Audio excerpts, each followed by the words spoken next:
जी नमस्कार। जय भीम। साथियों, वर्तमान समय में पूरे भारतवर्ष में ठंड का मौसम है। दिसंबर का महीना है और ऐसे में बिहार की राजनीति में काफ़ी गर्माहट देखी जा रही है। निश्चित तौर पर आप सभी लोगों को मालूम है 2025 का विधानसभा का चुनाव आने हैं और सभी राजनीतिक दल धीरे धीरे करके कहीं ना कहीं अपनी सारी तैयारियों में लगे हैं।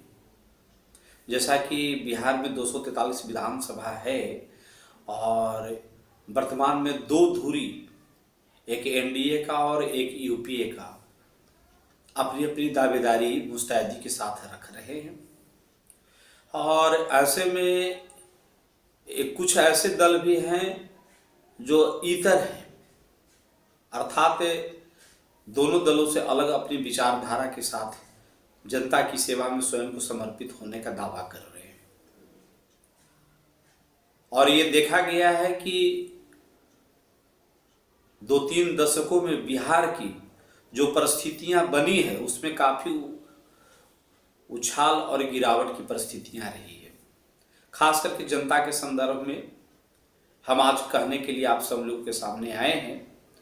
आप लोग देख रहे हैं यहाँ आर्थिक दृष्टिकोण से, शैक्षिक दृष्टिकोण से, सामाजिक दृष्टिकोण से, सांस्कृतिक दृष्टिकोण से बिहार भारत के केमे पैदान पर है, ये बताने की जरूरत नहीं है।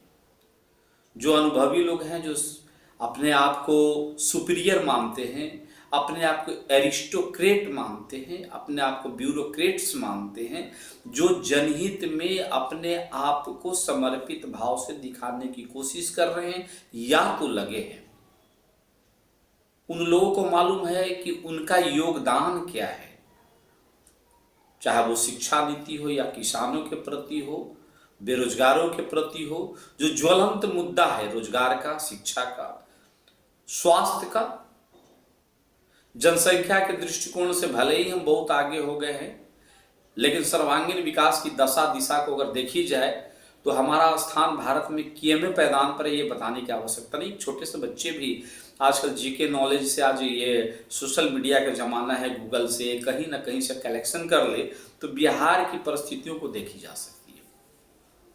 रह गई बात 2025 में चुनाव होने हैं, फिर एक छलावा या फिर एक विकास की दिशा क्या तय होने हैं, ये आम जनता पर भी निर्भर करता है। हम सब यहाँ के आम नागरिक हैं। जब वोट देने की बारी आती है, जब नेता का चयन करने की बात आती है, तो हम लोग कहीं ना कहीं जाति, धर्म, राजनीतिक दल आदि को देखते हैं।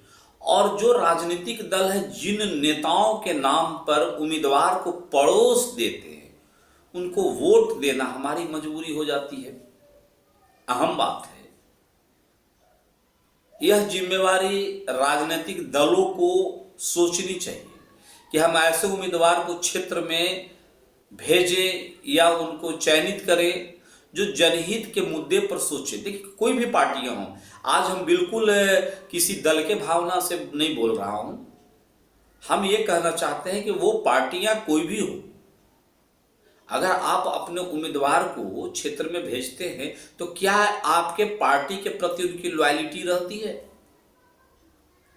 क्या ऐसा होता है कि आपने जिसको उम्मीदवार बना करके भेजा है वो आपके पार्टी को, आपके दल को मजबूती प्रदान करने वाले हो या लोगों को जोड़ने की कोशिश कर रहे हो? नहीं, उम्मीदवार बन करके आते हैं, वो केवल जनता का प्रतिनिधि के नाम पर ठग विधि करते हैं। वो तो राजनीतिक दल को भी ठगते हैं और आम पब्लिक को भी ठगते हैं और स्वयं को बनने के चक्कर में सबको ले डूबते हैं। नतीजा क्या होता है? फिर एक 5 वर्ष, बहुत बड़ी बात, फिर एक 5 वर्ष का इंतजार करना पड़ता है। और उसके बाद जो परिस्थितियां बनती, तो 5 वर्षों में बहुत सारी हालात बनती है, बिगड़ती है, बहुत सारे एक्सपेरिमेंट होते हैं। साइंस एंड टेक्नोलॉजी में आप लोग देखते हैं 5 सालों में ऐसे रिसर्च बन जाते हैं कि जो आदमी अंतरिक्ष में स्पेस में पहुंच जाते हैं या कुछ ऐसा कुछ कर जाते हैं। यहाँ तो सब धरा का धरा रह जाता है। बिहार की परिस्थिति में बात कर रहा हूँ। बिहार में जो प्रतिभाएं विदेश में जाकर के और भी शिक्षा ग्रहण करने की कोशिश करते तो वो प्रतिभा तो यही मिलित हो रहे। किसानों की हालात तो पूछिए ना।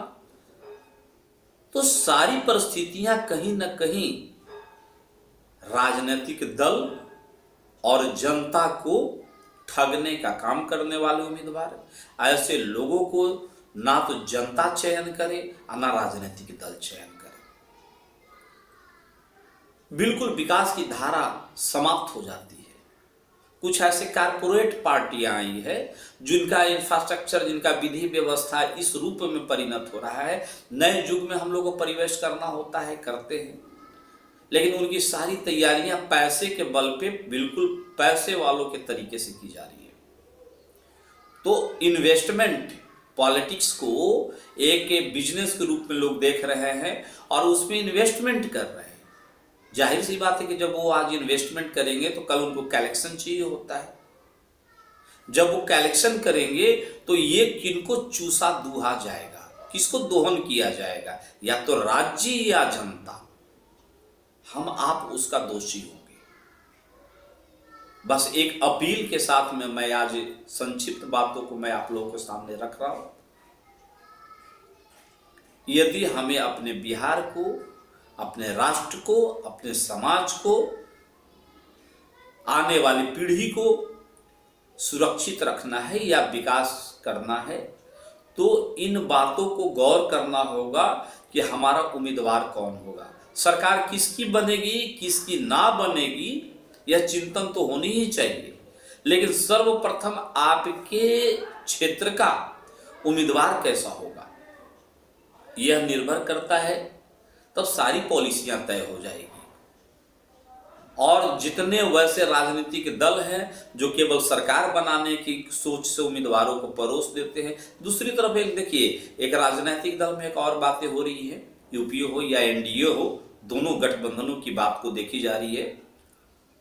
वो लोग देखते हैं कि हमारा उम्मीदवार आर्थिक दृष्टिकोण से कितना मजबूत है, जनता में उनका पैठ हो ना हो, जनता के बीच की बातों को सुनने के लिए, क्षेत्र के विकास के लिए सुनने समझने की उनकी क्षमता हो ना हो, क्षेत्र का भौगोलिक राजनीतिक उनका दृष्टिकोण पता ही नहीं हो, जनता का हाव भाव मूड, उस क्षेत्र में कौन सी विकास की बात होनी चाहिए। अगर नॉर्थ बिहार की बात करते हैं, north Bihar generally flooding area है, बाढ़ प्रभावित क्षेत्र है, अक्सर वहां बाढ़ आया करते हैं। वही दक्षिण बिहार की अगर परिस्थितियां हैं तो बिल्कुल विपरीत परिस्थितियां हैं।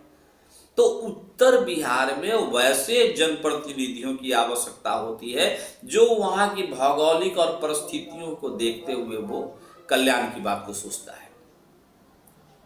दक्षिण बिहार में जो परिस्थितियां हैं, आज बिहार में टूरिज्म को बढ़ावा देने की जरूरत है। हमारे पास चूंकि मिनरल्स है नहीं, हमारे पास में कोई और इंफ्रास्ट्रक्चर नहीं है, हमारे पास में उस तरह का वातावरण नहीं है कि हम किसी अन्य व्यवसाय या अन्य तरह के परिस्थितियों को हम सोचे। झारखंड है या अन्य राज्य है, उनके पास अपना संसाधन है, प्राकृतिक संसाधन होंगे, रिसोर्सेज है उसके पास में। हमारे पास में क्या है? तो जब इन बातों को सोच करके हमें अपने क्षेत्र के विकास के लिए वैसे उम्मीदवारों को चयन करने की जरूरत है जो पार्टी और अपना व्यक्तिगत लालच को छोड़ करके जनहित और क्षेत्र के विकास के लिए जो सोचता है, वैसे लोगों की आज आवश्यकता है और वैसे ही लोगों को चयन करने की जरूरत है। जो बातें मैं कह रहा हूं शायद विस्तार होती जा रही है, लेकिन ठोस में संदेश यही है कि आप अपने क्षेत्र का उम्मीदवार स्वयं चुनें, जो पैसे और पार्टी के आधार पर ना बल्कि उनके व्यक्तित्व के आधार पे लोगों को चयन किया जाना चाहिए। तब आपके सही मायने में विकास होगा। ना बार बार आप दोष देते रहेंगे कि फलना पार्टी चोर है, फलना उम्मीदवार चोर है, वो ऐसा है, वो निकम्मा है, ये बेतुकी बातें। अगर इन बातों से बचना है और सचमुच में अपने आने वाले पीढ़ी के भविष्य की चिंतन आप करते हैं, अपने क्षेत्र की चिंतन करते हैं, तो जो बौद्धिक विचारधारा वाले हैं, जो निमकी चिमकी से दूर रहने वाले हैं, जो लोभ लालच से दूर रहने वाले हैं, उनको इस बार आगे आना होगा। राजनीति की परिभाषा बिहार में क्या कर दी कि राजनीति करता कोई नचनिया गवनिया बजनिया का टीम है क्या?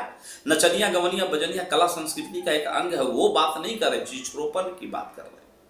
जो छिछलेपन होता है उसकी मैं बात करता हूं, जनरली वो बातें आती है।